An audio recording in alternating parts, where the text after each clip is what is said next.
오늘은 킹 제임스 흠정역 마제스티판과 존칭 문제에 대해서 이야기하려고 합니다. 우리말에서는 존댓말, 예산말, 낮춤말 이런 말의 존칭, 경어 사용이 아주 발달해 있습니다.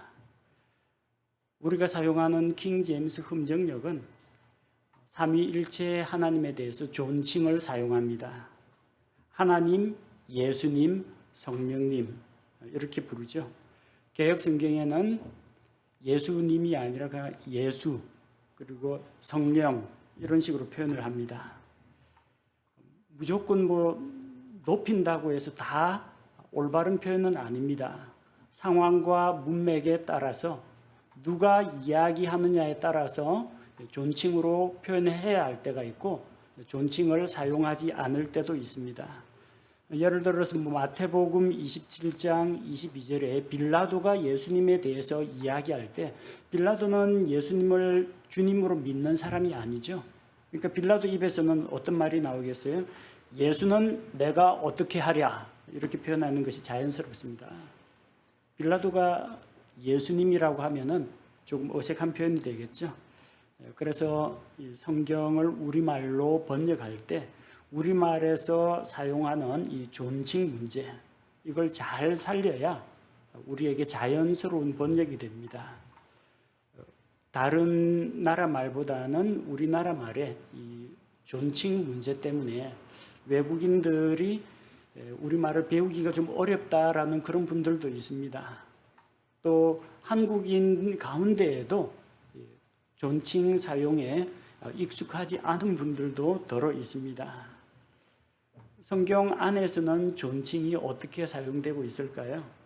400주년 기념판에서는 그동안에 존칭이 좀 통일되지 못한 그런 부분이 있었는데 마제스티판으로 오면서 이런 부분들을 많이 수정하려고 했습니다.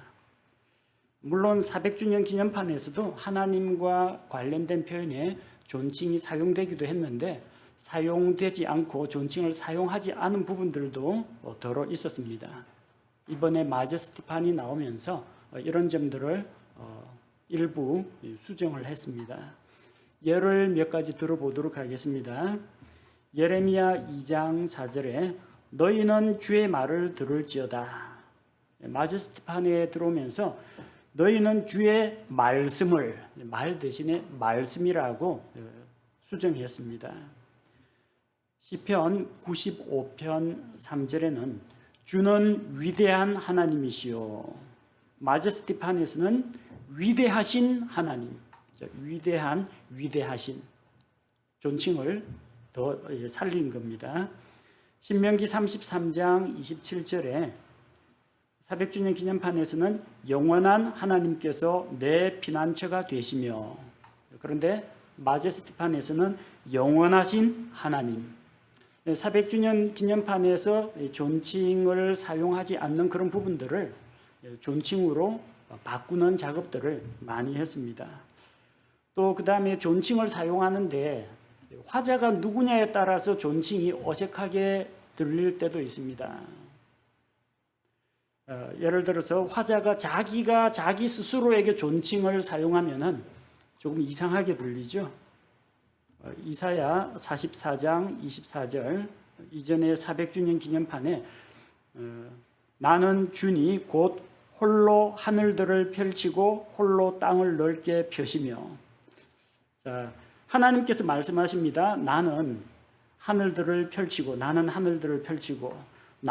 땅을 넓게 펴시며, 나는 땅을 넓게 펴시며 이건 좀 이상하죠. 자기가 자기에게 존칭을 사용하는 것은 이렇게 좀 어색하다는 겁니다. 그래서 마제스티판에서는 하나님께서 자기에 대해서 말씀하실 때 나는 주니 곧 홀로 하늘들을 펼치고 홀로 땅을 넓게 펴며 이렇게 자연스럽게 바꿨다는 겁니다. 무조건 존칭을 쓴다고 해서 다 좋은 건 아닙니다. 누가 말하느냐, 불신자가 말하느냐, 본인이 자기 스스로에 대해서 이야기하느냐, 어떤 상황과 문맥이냐, 거기에 따라서 존칭 사용법이 약간씩 달라진다는 걸 기억해야 합니다. 마제스티판에서는 이런 존칭 문제를 바로잡으려고 많이 노력한 흔적이 보입니다. 하지만 아직도 이 존칭 문제가 좀 통합적으로 체계적으로 수정이 안 된 부분들이 눈에 많이 띕니다. 그래서 몇 가지만 예를 들어보도록 하겠습니다. 히브리서 12장 6절에 주께서는 자신이 사랑하는 자를 징계하시고, 시편 108편 6절은 이로써 주께서 사랑하시는 자가 구출되리니, 하나님이 사랑하는 자, 하나님이 사랑하시는 자 하나로 좀 통일하는 것이 더 자연스러울 겁니다. 그리고 하나님에 대해서 주에게라고 할 것인지 주께라고 할 것인지, 하나님에게라고 할 것인지 하나님께라고 할 것인지, 하나님에 대한 존댓말이 통일이 되어야 하는데 마제스티판에서도 아직 통일이 안 되는 부분들이 많이 보입니다. 시편 50편 14절에서는 감사를 하나님에게 드리고, 하나님에게. 히브리서 13장 15절은 우리가 그분으로 말미암아 계속해서 찬양의 희생을 하나님께 드리자. 하나님에게, 하나님께, 각 성경마다 각 문장마다 일관성이 없이 이렇게 사용되는 것들이 눈에 많이 띕니다. 그리고 번역자마다 자기가 맡은 부분에 대해서 하나님께 대해 존칭을 사용하는 방식이 각기 다르다는 겁니다. 출애굽기 34장 6절과 시편 86편 15절은 거의 같은 구절입니다. 그런데 존칭 사용법이 서로 달라요. 출애굽기 34장 6절, 오래 참고 선함과 진리가 풍성한 주 하나님이니라. 하나님께서 모세 앞에 자기의 영광스러운 모습, 거룩한 성품을 보여주시면서 하시는 말씀이에요.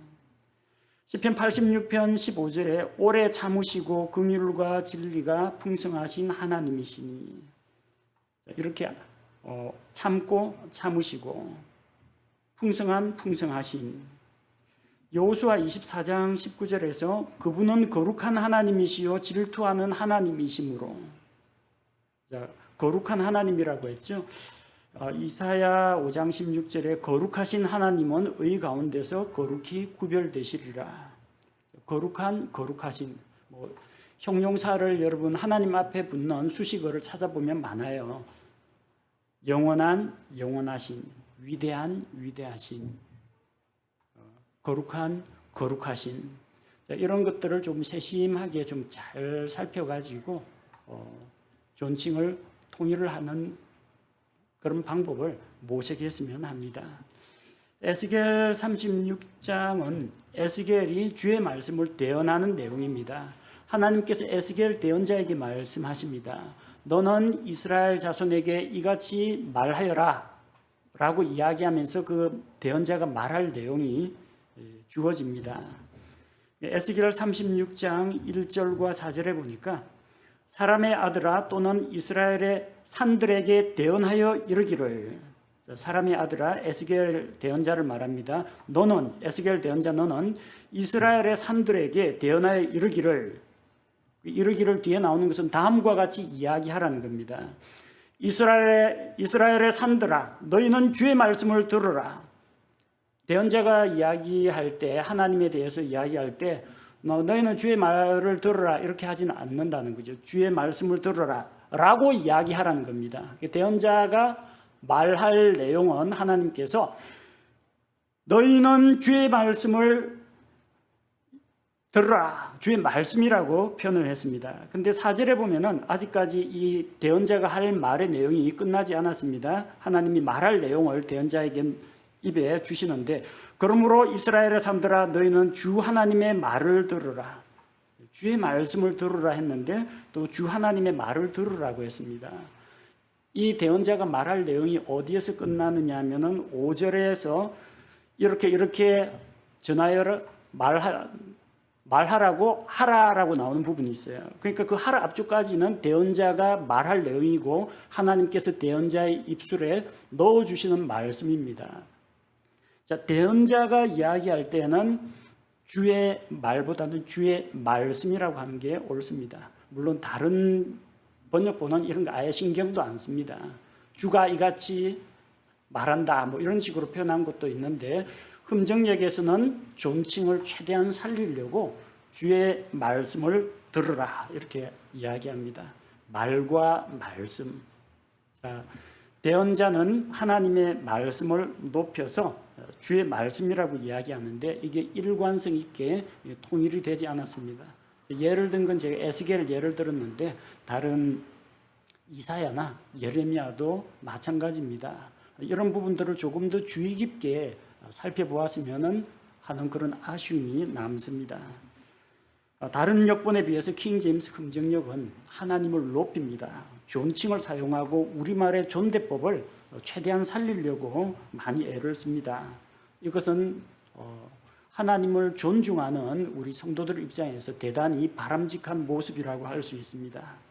하지만 이 작업들이 번역하거나 교정하는 분들이 작업할 분량들을 좀 서로 나누어서 하고 또 존칭에 대해서 뭔가 좀 통일된 그런 지침들이 없다 보니까 존칭 사용이 각 성경의 66권 각 책마다 일관성이 없고 통일성이 없어서 좀 안타깝다라는 그런 생각이 듭니다.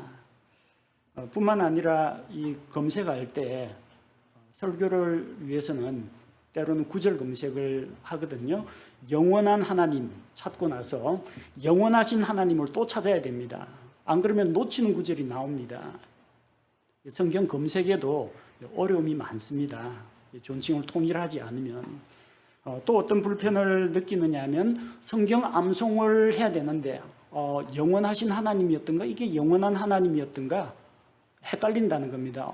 어떤 시편 구절에서는 영원하신인데 또 다른 성경 구절에서는 영원한 하나님으로 되어 있으니까 이거 외우기가 어렵다. 그런 문제점이 있다는 겁니다. 성경을 읽는 독자 입장에서 이런 불편이 있다. 이런 것들을 말씀드리는 겁니다. 그래서 앞으로는 이제 뭐 마제스티판 다음에 또 어떤 판이 나오게 될지는 알 수는 없지만 앞으로 만약에 이제 번역을 조금 더 교정을 보아서 또 새로운 판이 나온다면은 이런 마제스티판에서 바로잡히지 않은 부분들 아직까지 미흡한 부분들이 다음 판에서는 꼭 수정되었으면 하는 그런 바람입니다.